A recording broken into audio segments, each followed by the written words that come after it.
To time pass. நான் உங்களுக்கு சிம்பு. வெளியே போயிட்டு டயர்டாக வரும். சரி ஃபேனை போடலாம், ஃபேனை போட்டால் ஃபேனு ஸ்லோவாக சுற்றும். ஃபேனு ஃபாஸ்ட்டாக வச்சாலும் அது ஸ்லோவாக ஏடா ஸ்லோவாக சுற்றணும்னு நம்ம பார்ப்போம். பாருங்கள், நம்ம ஃபுல் ஸ்பீடில் வச்சோம் ஃபேனு ரொம்ப ஸ்லோவாக சுற்றுது. அது என்ன ப்ராப்ளம்னு பார்க்கலாம் வாங்க. பெரும்பாலும் இதுதான் ப்ராப்ளமாக இருக்கும். இது பேர் கெப்பாசிட்டர். இப்போ நம்ம இதை சேஞ்ச் பண்ணி பார்ப்போம். இந்த கெப்பாசிட்டர் மாற்றுவோம். இந்த விலை வந்து ஒரு 50 ரூபாய்க்குள்ளே தான் இருக்கும். இதை மாற்றத்துக்கு முன்னாடி நம்ம சுவிட்சு ஆஃப் பண்ணிவிட்டு லைன் எதாவது வருதான்னு செக் பண்ணிப்போம். இந்த 2 ஒயரும் கனெக்ட் பண்ணியிருப்பாங்க. பழைய இடத்துல இருக்கிற மாதிரியே நம்ம கழட்டி அதே இடத்துல ஃபிக்ஸ் பண்ண போகிறோம்.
புது கெப்பாசிட்டர் எடுத்து ஆல்ரெடி இருந்த இடத்துல நம்ம அந்த ஒயரை முடுக்கி அதில் ஃபிக்ஸ் பண்ண போகிறோம்.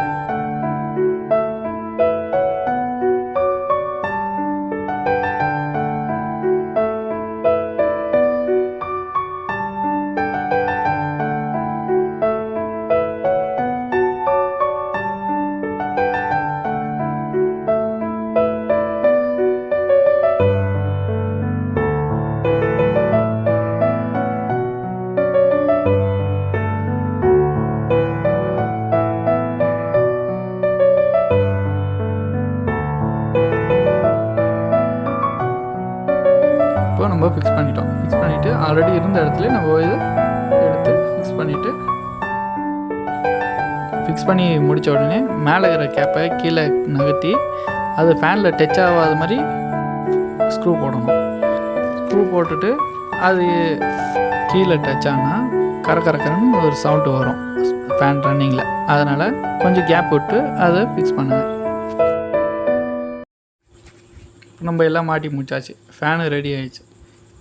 சுவிட்சு ஆன் பண்ணி பார்ப்போம் எப்படி ஃபாஸ்ட்டாக ஓடுதான்னு. வாவ், ஃபாஸ்ட்டாக தான் ஓடுது. சூப்பர். ஓகே, இது ஒரு சிம்பிளான விஷயந்தான். இந்த வீடியோ பிடிச்சிருந்தா லைக் பண்ணுங்கள், ஷேர் பண்ணுங்கள், கமெண்ட் பண்ணுங்கள். மறக்காமல் சப்ஸ்கிரைப் பண்ணிடுங்க. கீழே இருக்கிற பெல் பட்டனை அழுத்திடுங்க. ஓகே, பாய் பாய்.